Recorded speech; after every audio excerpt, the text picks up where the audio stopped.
Clip number 168۔ اس clip میں آپ قرآن پاک کی سورہ نساء کی آیت نمبر 5 تا 7 تک کی تلاوت، ترجمہ اور تفسیر قرآن صراط الجنان سنیں گے۔ بسم اللہ الرحمن الرحیم۔ ترجمہ، اللہ کے نام سے شروع جو نہایت مہربان رحمت والا ہے۔ وَلَا تُؤْتُوا السُّفَهَاءَ أَمْوَالَكُمُ الَّتِي جَعَلَ اللَّهُ لَكُمْ قِيَامًا وَارْزُقُوهُمْ فِيهَا وَاكْسُوهُمْ وَقُولُوا لَهُمْ قَوْلًا مَّعْرُوفًا۔ ترجمہ، اور کم عقلوں کو ان کے وہ مال نہ دو جسے اللہ نے تمہارے لیے گزر بسر کا ذریعہ بنایا ہے، اور انہیں اس مال میں سے کھلاؤ اور پہناؤ اور ان سے اچھی بات کہو۔ وَلَا تُؤْتُوا السُّفَهَاءَ أَمْوَالَكُمْ، اور کم عقلوں کو ان کے مال نہ دو۔ اس آیت میں چند احکام بیان فرمائے جن کا خلاصہ یہ ہے کہ جن بچوں کی پرورش تمہارے ذمے ہے اور ان کا مال تمہارے پاس ہے، اور وہ بچے اتنی سمجھ نہیں رکھتے کہ مال کا مصرف پہچانے، بلکہ وہ اسے بے محل خرچ کرتے ہیں، اور اگر ان کا مال ان پر چھوڑ دیا جائے تو وہ جلد ضائع کر دیں گے، حالانکہ مال کی بہت اہمیت ہے کہ اسی کے ساتھ زندگی کی بقا ہے۔ لہٰذا جب تک مال کی اچھی طرح سمجھ بوجھ انہیں حاصل نہ ہو جائے تب تک ان کے مال ان کے حوالے نہ کرو، بلکہ ان کی ضروریات جیسے کھانے پینے اور پہننے کے اخراجات وغیرہ ان کے مال سے پورے کرتے رہو، البتہ ان سے اچھی بات کہتے رہو جس سے ان کے دل کو تسلی رہے اور وہ پریشان نہ ہوں۔ مثلا ان سے کہو کہ بھائی مال تمہارا ہی ہے، اور جب تم ہوشیار سمجھدار ہو جاؤ گے تو یہ تمہارے حوالے کر دیا جائے گا۔ اچھی بات کہنے کا معنی یہاں مفسرین نے وہ لیا ہے جو اوپر بیان ہوا، البتہ مطلقاً اچھی بات میں بہت سی چیزیں داخل ہیں۔ یہ بھی اس میں داخل ہے کہ ان کو آداب زندگی سکھاؤ، کھانے پینے، اٹھنے بیٹھنے، بات چیت کرنے، سب کاموں میں ان کی تربیت کرو۔ وَابْتَلُوا الْيَتَامَى حَتَّى إِذَا بَلَغُوا النِّكَاحَ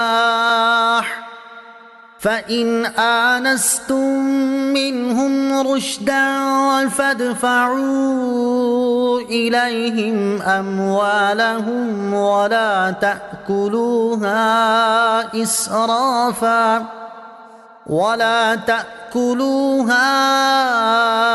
إِسْرَافًا وَبِدَارًا أَن يَكْبَرُوا، وَمَن كَانَ غَنِيًّا فَلْيَسْتَعْفِفْ، وَمَن كَانَ فَقِيرًا فَلْيَأْكُلْ بِالْمَعْرُوفِ، فَإِذَا دَفَعْتُمْ إِلَيْهِمْ أَمْوَالَهُمْ فَأَشْهِدُوا عَلَيْهِمْ وَكَفَى بِاللَّهِ حَسِيبًا۔ ترجمہ، اور یتیموں کی سمجھداری کو آزماتے رہو یہاں تک کہ جب وہ نکاح کے قابل ہوں، تو اگر تم ان کی سمجھداری دیکھو تو ان کے مال ان کے حوالے کر دو، اور ان کے مال فضول خرچی سے اور اس ڈر سے جلدی جلدی نہ کھاؤ کہ وہ بڑے ہو جائیں گے، اور جسے حاجت نہ ہو تو وہ بچے، اور جو حاجت مند ہو وہ بقدر مناسب کھا سکتا ہے۔ پھر جب تم ان کے مال ان کے حوالے کرو تو ان پر گواہ کر لو، اور حساب لینے کے لیے اللہ کافی ہے۔ وَابْتَلُوا الْيَتَامَى، اور یتیموں کو آزماتے رہو۔ اس آیت مبارکہ میں یتیموں کے حوالے سے بہت واضح احکام دیے ہیں، چنانچہ فرمایا کہ جن یتیموں کا مال تمہارے پاس ہو ان کی سمجھداری کو آزماتے رہو، جس کی ایک صورت یہ ہے کہ ان کا مال دے کر وقتاً فوقتاً انہیں دیکھتے رہو کہ کیسے خرچ کرتے ہیں۔ یوں انہیں آزماتے رہو یہاں تک کہ جب وہ نکاح کی عمر کو پہنچ جائیں، یعنی بالغ ہو جائیں، تو اگر تم ان میں سمجھداری کے آثار دیکھو کہ وہ مالی معاملات اچھے طریقے سے کر لیتے ہیں تو ان کے مال ان کے حوالے کر دو۔ یہاں تک ان کے بارے میں حکم دینے کے بعد اب سرپرستوں کو بطور خاص چند ہدایات دی ہیں، چنانچہ فرمایا کہ یتیموں کے مال کو فضول خرچی سے استعمال نہ کرو، اور ان کا مال جلدی جلدی نہ کھاؤ، اس ڈر سے کہ جب وہ بڑے ہو جائیں گے تو چونکہ تمہیں ان کے مال واپس کرنا پڑیں گے، لہٰذا جتنا زیادہ ہو سکے ان کا مال کھا جاؤ، یہ حرام ہے۔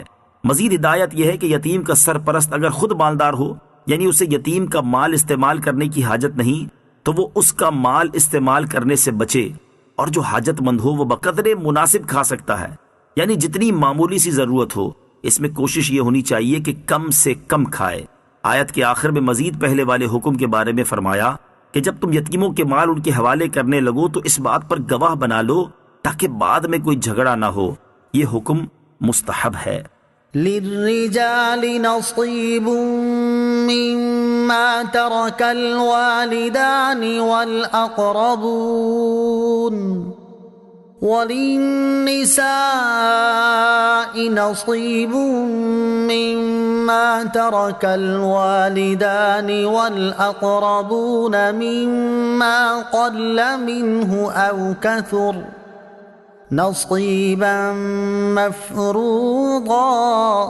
ترجمہ: مردوں کے لیے اس مال میں سے وراثت کا حصہ ہے جو ماں باپ اور رشتہ دار چھوڑ گئے، اور عورتوں کے لیے اس میں سے حصہ ہے جو ماں باپ اور رشتہ دار چھوڑ گئے. مال وراثت تھوڑا ہو یا زیادہ، اللہ نے یہ مقرر حصہ بنایا ہے. وَلِلنِّسَاءِ نَصِيبٌ، اور عورتوں کا بھی وراثت میں حصہ ہے. زمانہ جاہلیت میں عورتوں اور بچوں کو وراثت سے حصہ نہ دیتے تھے. اس آیت میں اس رسم کو باطل کیا گیا. اس سے یہ بھی معلوم ہوا کہ بیٹے کو میراث دینا اور بیٹی کو نہ دینا صریح ظلم اور قرآن کے خلاف ہے.